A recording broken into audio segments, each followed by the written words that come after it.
Apa sebenarnya hakikat bahagia itu?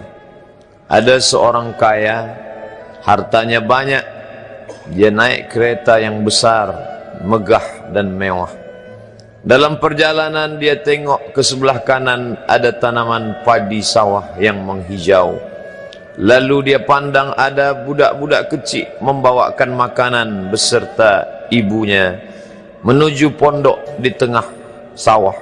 Suami sudah menunggu makanan siang tiba. Apa kata orang kaya dalam kereta?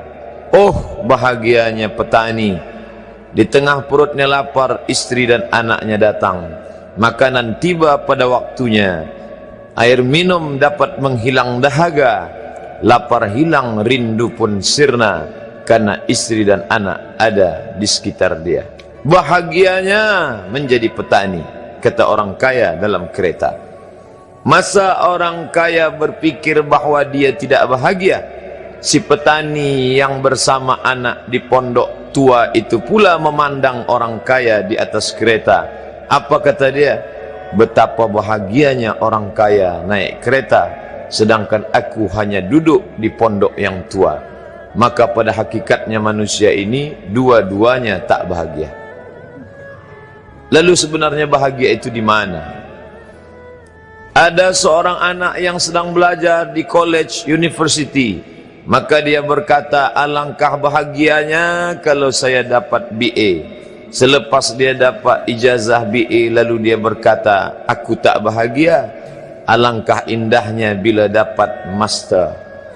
Manakala dia dapat master, dia berkata, oh, betapa bahagianya kalau dapat PhD.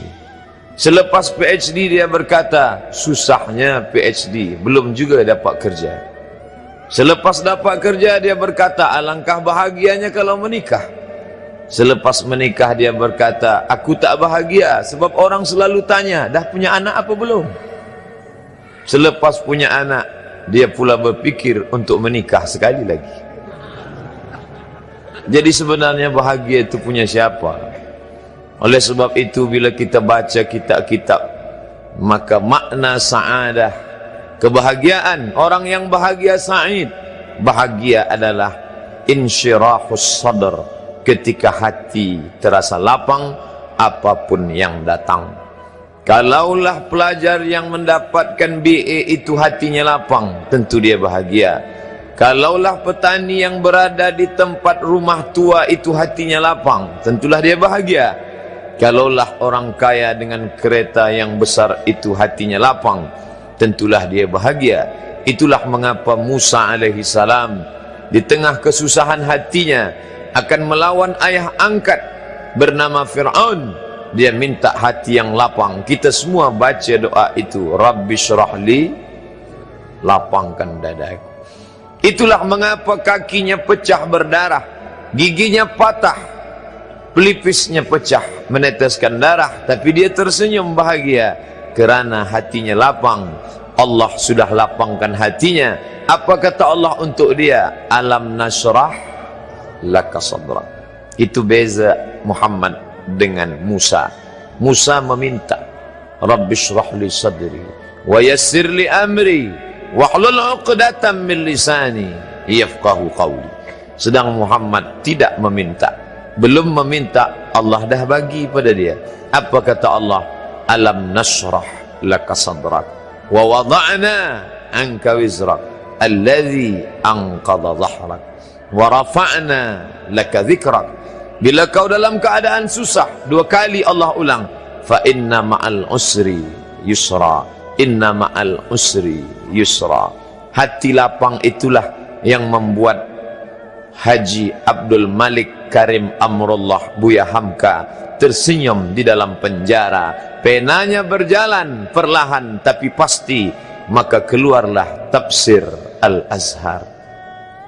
Hati yang lapang itu juga membuat Said Qutb tersenyum menghadapi tiang gantungan, walaupun dipenjara oleh Gamal Abdul Nasir, tapi sebelum kematiannya sempat pula menulis tafsir Fi Zilalil Quran, di bawah naungan bayang-bayang Al-Quran. Apa kata Said Qutb dalam muqaddimahnya? Al-hayatu fi zilalil Quran ni'mah hidup di bawah naungan bayang-bayang Al-Quran itu nikmat. La ya'rifuha illa man zaqaha. Tidak ada yang boleh mengetahuinya kecuali orang yang pernah merasakannya. Maka bahagia adalah ketika hati terasa lapang. Bila kita nampak raut wajah orang yang tenang cerah, maka ketenangan bukan pada wajahnya. Bila nampak orang melangkahkan kaki dengan tenang penuh wibawa, maka ketenangan bukan pada kakinya. Bila tampak ayunan tangannya tak tergesa-gesa, maka bahagia bukan pada tangannya. Di mana letak bahagia itu? Ala fil jasadi mudghah. Ketahuilah dalam jasad ada segumpal, ada sekepal, ada sesuap. Idza salahat salahal jasadu kulluh. Kalau yang segumpal itu baik, maka yang lain ikut menjadi baik. Wa idza fasadat fasadal jasadu kulluh. Kalau yang segumpal itu rusak, maka dia pun ikut menjadi rusak. Yang segumpal itulah yang mengendalikan mata, telinga, tangan, kaki. Yang segumpal itulah tempat rindu, benci, marah, ridha, ikhlas, fasik, hasad, kufur.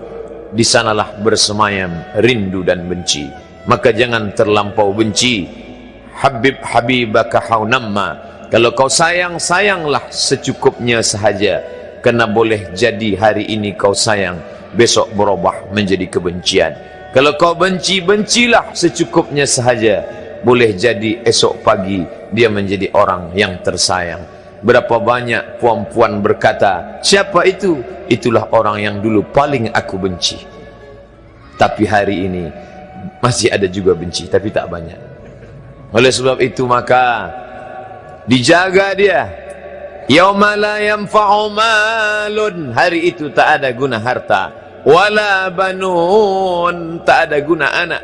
Illa man atallah.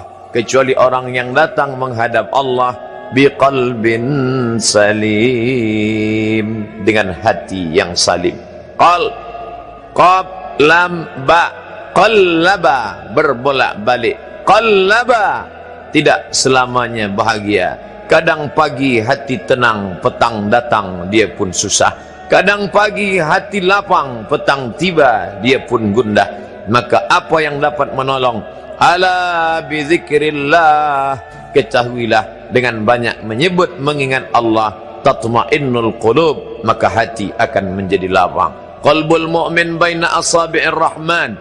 Hati orang beriman berada di antara jari jemari kuasa Rahman. Kalau dia hendak, dia balikkan yang senang menjadi susah. Kalau dia berkehendak yang susah, dia balik menjadi lapang. Berapa banyak orang yang tampaknya mungkin kita kata dia susah, tapi dia masih boleh tersenyum. Sebaliknya orang yang menurut pandangan zahir kita cukup segala, makan, pakai, tapi tampaknya kesenangan tak pernah singgah. Apa sebab?